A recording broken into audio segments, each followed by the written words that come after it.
24వ అధ్యాయం 3వ వచనం. మేము తమరి వలన ఎంతో నెమ్మది అనుభవించుతున్నాము. ప్రజలకు నెమ్మది ఇచ్చాడంటే తను, మరి ఎలా ఇచ్చాడో తెలియదు నాకు.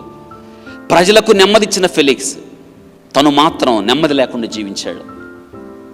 చివరికి ఒక మాట ఆ కింద వచనాల్లో, నెమ్మది అనుభవిస్తున్నాం, ఈ దేశ జనమునకు సంభవించిన అనేకమైన కీడులు తమ పరామర్శ చేత దిద్దుబాటు అవుతున్నాయని ఒప్పుకొని ప్రజలను సరిదిద్దినవాడు తన తప్పును ఒప్పుకొనలేకపోయాడు.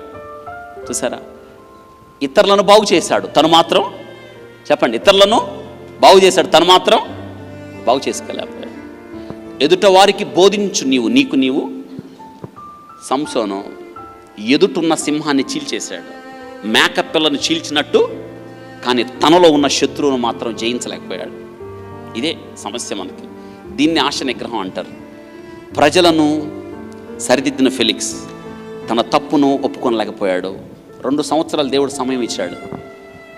ఈలోపు మారుంటే బాగుండేది, కానీ మారలేదు. తన తప్పును ఒప్పుకోలేదు, రక్షణ అంగీకరించలేదు. పౌలు గారిని పిలిచి మళ్ళీ మాట్లాడలేదు. పౌలు గారిని నిర్బంధములోనే ఉంచి తను మాత్రం రక్షణ పొందకుండా ఆ స్థలాన్ని విడిచిపెట్టి వెళ్ళిపోయాడు. విచిత్రమైన సంగతి. ఒక విచిత్రమైన వ్యక్తి ఈ యొక్క ఫెలిక్స్. ఆ తర్వాత ఫెలిక్స్ ఏమయ్యాడో మనకు తెలియదు, కానీ ఈయన భార్య అప్పుడు ఒక కొడుకు పుట్టాడు. ఈ ఫెలిక్స్కి ఈ యొక్క ద్రుసిల్లకి ఒక కొడుకు పుట్టాడు. ఆ కొడుకు పేరు మార్కస్ అంటోనియా. వీళ్ళు ట్రాన్స్ఫర్ అయ్యారు. వీళ్ళు పాంపే అనే నగరంలో ఉన్నప్పుడు ఆ పాంపే నగరాన్ని ట్రాన్స్ఫర్ అయిపోయారు వీళ్ళు. అప్పటికి ఆమెకి 41 సంవత్సరం. కొడుకు పుట్టాడు, కొడుకు ఎదుగుతున్నాడు. ఆ పక్కనే, ఆ పాంపే నగరానికి పక్కనే వెసూలియన్ అనే అగ్నిపర్వతాలు ఉన్నాయి. వెసూలియన్ అగ్నిపర్వతాలు అకస్మాత్తుగా పేల్తయ్యాయి. అకస్మాత్తుగా పేలింది. ఈమె బిడ్డ ఇంట్లో ఉన్నప్పుడు పక్కనే ఉన్న అగ్నిపర్వతం పేలి అగ్ని లావా ప్రవహించుకుంటా వచ్చి అగ్నిలో కలిసిపోయారు, బూడిదైపోయారు. ఈ ద్రుసిల్లా ఆమె కొడుకు మార్కస్ ఆంటోనియో. ఆ తర్వాత ఇది అదే ప్రవాహంలో మనం చరిత్రలో చూస్తాం. ఈయన కూడా చచ్చిపోయాడు అంటారు, తెలియదు ఆయన గురించి. కానీ వీళ్ళిద్దరి మట్టికి వెసూలియన్ అగ్నిపర్వతాలు 41 సంవత్సరాలకు ద్రుసిల్లా ఆకస్మిక మరణం పొందింది. పౌలు గారు నిలబడి చెప్పినా వినలేదు.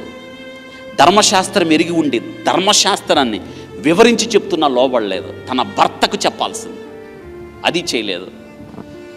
ముంగిటకొచ్చిన రక్షణ, ఎదుటకొచ్చిన రక్షణ, సిద్ధపరిచిన రక్షణ వారు అంగీకరించలేదు.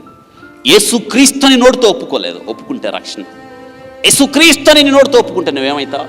అయ్యలారా, రక్షణ పొందడానికి నేనేం చేయాలన్నప్పుడు యేసునందు, అప్పుడు నీవును అది చేయలేదు. వీళ్ళు బాధాకరమైన విషయం, 41 సంవత్సరాలకి ఈ ద్రుసిల్లా అకాల మరణం, తన భర్త మరణం, తన ఏకైక కుమారుడు మార్కస్ అంటోనియా మరణం విషాదాన్ని మిగిల్చింది. రక్షణను పోగొట్టుకున్న వాడి జీవితం విషాదం. ఈరోజు ఇంకా ఎవరైనా సరే మీ జీవితాలు యేసుక్రీస్తును కలిగి ఉండకపోతే ఇది రక్షణ దినం.